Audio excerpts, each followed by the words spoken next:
बार फिर आप सबका स्वागत है। आप देख रहे हैं कहानी कुर्सी की। लोकसभा में लगातार बहस जारी है। आज सुबह से महिला आरक्षण विधेयक के ऊपर गृहमंत्री अमित शाह बोल सकते हैं 4 बजे के आसपास, अभी तक ऐसी सूचना है। गृहमंत्री और स्मृति ईरानी को भी बोलना है आज।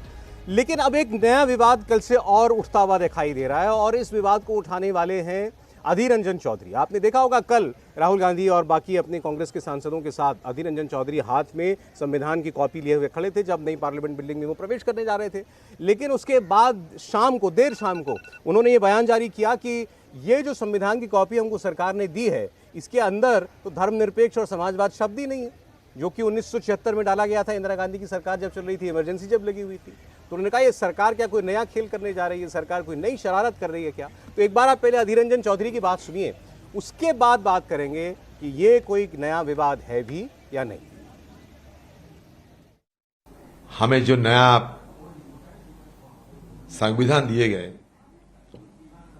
जिस संविधान को हाथ में लेकर अंदर घुसे, उस संविधान को प्रियम्बल में सेकुलर सोशलिस्ट ये शब्द नहीं है। We the people of India having resolve to constitute India into a socialist secular sovereign democratic republic, उसमें सेकुलर और सोशलिस्ट नहीं थे।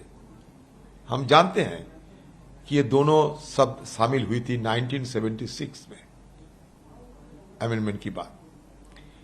लेकिन आज की तारीख में अगर कोई संविधान हमें दे, उसमें अगर सोशलिस्ट और सेकुलर दो शब्दों की जिक्र ना रहे तो ये बड़े दुश्चिंता की बात है। ये मैं आज राहुल जी को दिखाते थे, उस समय बड़े सूर्ति के साथ ये काम किए गए हैं। अगर आप कुछ बोलने की कोशिश करोगे तो कहेगी कि शुरू में तो यही था, जो शुरू में था वही दे रहे हैं, लेकिन अंदर की मनसा अलग है, इरादा में खोट है, लेकिन अंदर की मनसा अलग है। तो अधीर रंजन चौधरी कह रहे हैं कि ये अंदर की मंशा थी क्या जो जाहिर हो गई, और ये दोनों शब्द जो थे सेक्युलर और सोशलिस्ट, ये क्यों नहीं थे उस कॉपी के अंदर जो हमको दी गई थी? देवेंद्र, क्या कहानी है इसके पीछे? दो चीज़ें सौरभ, जैसा कि बयान में भी आप समझ रहे थे, क्योंकि संविधान सभा ने जिस मूल प्रतिलिपि को पेश किया गया था, जिसको मंजूरी दी गई थी संविधान सभा द्वारा, जिस मूल प्रतिलिपि को, उसकी प्रतिलिपि और बनाई गई है, उसी की कॉपी तैयार की गई थी। और उसमें हम सभी जानते हैं कि ये दोनों ही शब्द, क्योंकि 1976 में 42वें संविधान संशोधन के द्वारा जोड़े गए थे, ये उस समय नहीं हो सकते थे। तो फैक्चुअल पोजीशन के हिसाब से अगर आप देखें तो वहाँ पर आपको समस्या नजर नहीं आएगी, खासतौर पर तब जब आप देखें कि इसी कॉपी के पीछे के हिस्से में जो अमेंडमेंट हुए हैं उसका भी बाकायदा जिक्र किया गया है। लेकिन जो दूसरी पोजीशनिंग है वो परसेप्शनल पोजीशनिंग है, और इसके पीछे की राजनीति को देखें तो ये यूं ही नहीं हुआ है।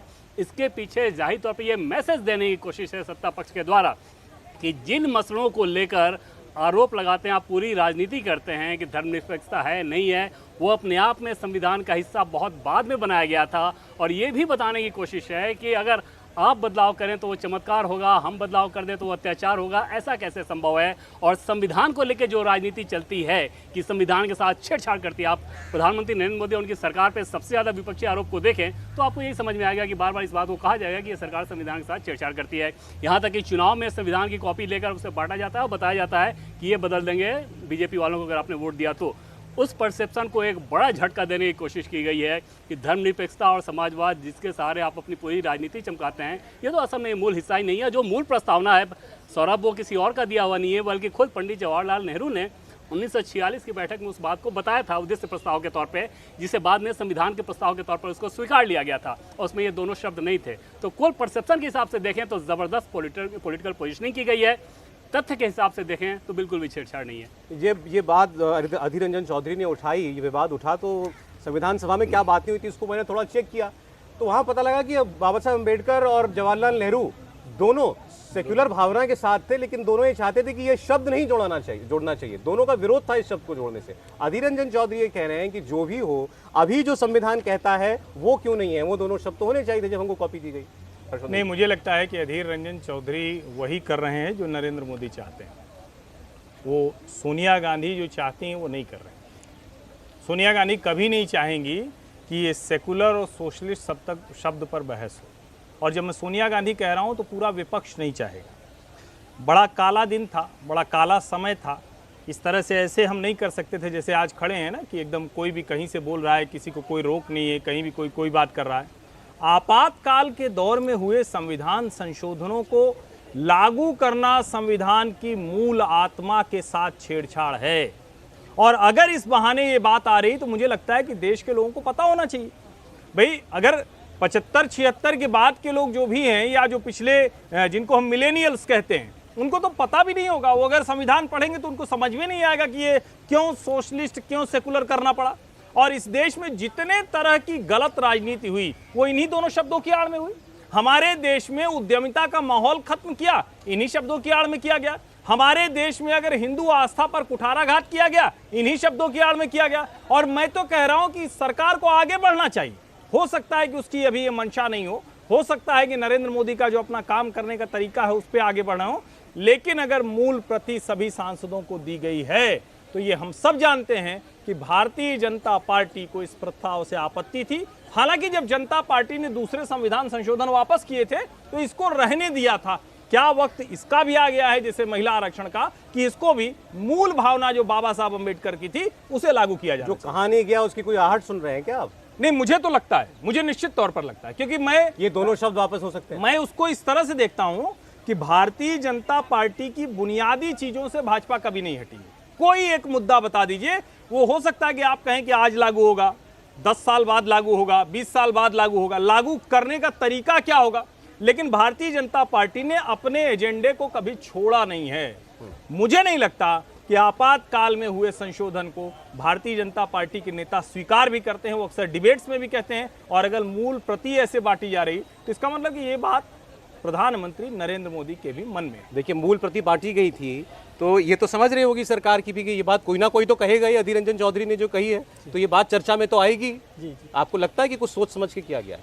देखिए, सरकार खासतौर से मोदी सरकार कोई भी काम बिना सोचे समझे नहीं करती, और उनका एक तरीका होता है मैसेजिंग का, वाटर टेस्टिंग का, कि वो हर चीज़ को वाटर टेस्टिंग करते हैं, मैसेज करते हैं। मूल प्रति बांटने की ज़रूरत ही जो है वो मैसेज देना है। ये तो माना ही नहीं जा सकता कि सरकार ये सोचेगी कि कोई उसे पढ़ेगा नहीं। अधीर रंजन ने पढ़ा, डेरेक ओब्रायन ने जो है अपने सारे टीएमसी एमपीज़ को कहा कि भाई इसको पढ़िए और इस पर बोलिए क्या करना है क्या नहीं करना, और लोगों ने भी कहा। मूल मुद्दा जो है ना, वो ये महत्वपूर्ण बात है कि भारतीय जनता पार्टी अपनी विचारधारा के साथ न तो उसे छोड़ती है और न छिपाती है। ये दोनों बातें। अब 1976 का जिक्र करें, कॉन्स्टिट्यूएंट असेंबली का जिक्र करें, आपने कर ही दिया कि डॉक्टर अंबेडकर और नेहरू ने भी इस पर चर्चा हुई थी, कॉन्स्टिट्यूएंट असेंबली में भी इस पर चर्चा हुई थी, लेकिन उस समय इस शब्द को शामिल नहीं किया गया। 76 का जो 42nd अमेंडमेंट है उसमें इसको डाला गया। तो एक तो ये वजह कि वो सामान्य परिस्थितियाँ नहीं थी। यदि उस समय संसद बैठ रही होती और सारी संसद सहमति से इसको करती तो एक अलग मुद्दा होता।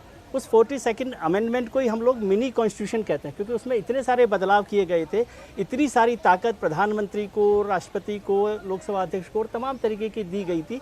तो उस सब में जब जनता पार्टी की सरकार आई इमरजेंसी के बाद, ये सारे बदलाव तब हुए जब विपक्ष के ज़्यादातर नेता जेल में थे, तब थे। इसीलिए मैं कह रहा हूँ कि वो सामान्य परिस्थितियाँ नहीं थी, इमरजेंसी के दौरान वो किया गया 76 में। और ज़्यादातर केवल 30-33 एमपीज़ थे अपोजिशन के जो पार्लियामेंट आते थे, और उसमें ज़्यादातर लेफ्ट के लोग थे, क्योंकि उन्हीं को छूट मिली थी। तो ज़्यादातर लेफ्ट के लीडर्स थे, और 33 एमपी कुल थे जो लोकसभा में बैठते थे। तो उस समय ये किया गया। लेकिन उसके बाद जब 44th अमेंडमेंट किया गया जनता पार्टी की सरकार में, जिसमें भारतीय जनता पार्टी उस वक्त के जनसंघ के जो नेता थे वो शामिल थे, उन्होंने बहुत सारे बदलाव किए 42nd अमेंडमेंट में, लेकिन इस बदलाव को नहीं किया। और उसके बाद वाजपेयी सरकार जब आई थी तो इसकी 50वीं जयंती मनाई गई थी, स्वर्ण जयंती मनाई गई थी संविधान की। उस वक्त संविधान की कॉपी, मूल कॉपी जो है बांटी गई थी सांसदों को। वो कॉपी मेरे पास भी है, लेकिन उसमें से इस शब्द को नहीं हटाया गया था। क्योंकि इसमें आप कह सकते हैं कि भाई 102, 120, आज तो 128 पर संशोधन कर रहे हैं, लेकिन ये प्रियम्बल में है। इंडिया टीवी हर वक्त हर जगह डाउनलोड करने के लिए सर्च करें India TV news Google play store या ऐप स्टोर पर।